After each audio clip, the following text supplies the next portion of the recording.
2024 अरुल मिको श्री मंगलियामन 99 वर्ष का ब्रह्मोत्सव महोत्सव 26/12/2023 को ध्वजारोहण के साथ कोयम्बटूर NH यह सड़क पेस्तावर मिनावर वेदी से शुरू हुई, जहां तमिलनाडु मछुआरा संघ के राज्य उपाध्यक्ष और कोयम्बटूर मछुआरा समाज कल्याण संघ पेस्तावर सामुदायिक नेता और मंदिर उत्सव नेता थे।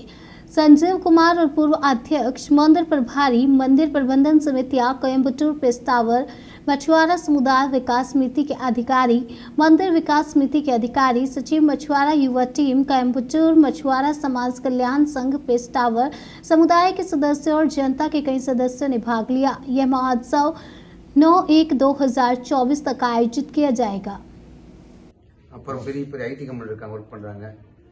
நல்ல அறிவான பசங்க இருக்காங்க எல்லாருமே.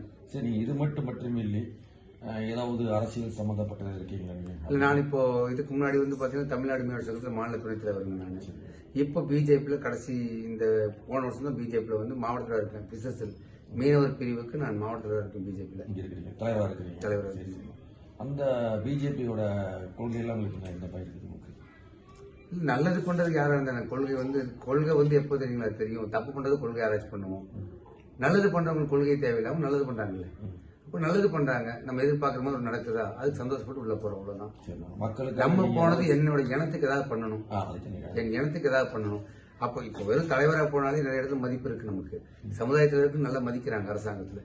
நம்ம ஒரு கட்சியில் இருக்கிற பாத்தீங்கன்னா இன்னும் கொஞ்சம் போர்ஸ் பண்ணி கேட்கலாம்.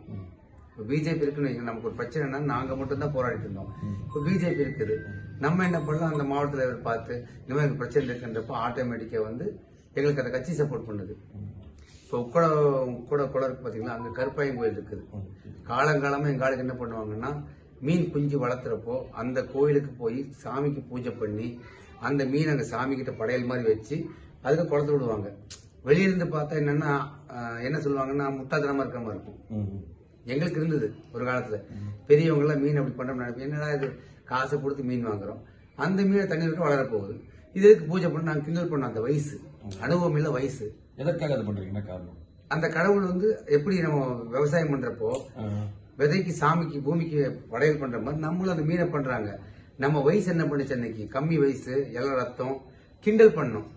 என்னடா முட்டாள் மாதிரி கொண்டு சாமிக்கு மீனை வைக்கிறாங்க, காசு கொடுத்து தண்ணி விட்டு மீன் வளர போற நினைச்சோம். ஒரு வருஷம் நாங்க பண்ணோம் இதே வேலையை, திமிரு பண்ணி பண்ணோம். ஒரு 10 லட்சம் ரூபாய்க்கு குஞ்சு வாங்கி விட்டோம். அந்த மீன்ல காணாமே போயிடுச்சு. அதுக்கப்புறம் வாயை மூடணும். பெரியவங்க எல்லாத்துக்கும் காரணம் காரியம் வச்சிருக்காங்க. இப்ப இந்த ஸ்மார்ட் சிட்டி பண்றப்ப அந்த கோயிலை எடுக்க அப்புறப்படுறதுக்கு அரசாங்கம் ஆணை விட்டுறது.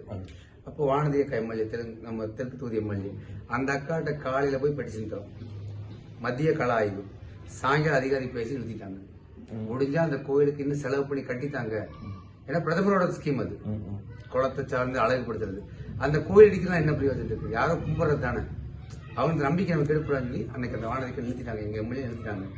அவங்களுக்கு இது மூலம் நன்றி சொல்லியிருக்காங்க. அப்ப அந்த கோவில் இடிக்காம இருந்து பொறுப்பாக நடந்துட்டு இருக்கிறது அந்த கட்சியில் இருக்கவங்க. சரி சார், இப்ப இந்த மக்களுக்காக நீங்க ஏதோ சொல்ல விரும்புவது இருக்கா? இந்த மக்கள் நம்ம கண்ணு மாதிரி தானே. இவங்க என்னோட கண்ணு தான். இந்த கண்ணுக்கு நான் என்ன அழகுபடுத்த முடியும்? கண்ணு கெடாம பார்த்தா போதும், வேற ஒண்ணுமே இல்லை. இந்த கோயில் எத்தனை நாளா போயிட்டு இருந்துச்சு? இந்த கோயில் பாத்தீங்கன்னா எப்பவுமே எங்காளுக்கு பாருங்க எவ்வளவு அறிவார்ந்த ஒரு முன்னோர்கள் பாருங்க. மார்கழி மாசம் முன்னாடி கார்த்திகையில மார்கழியே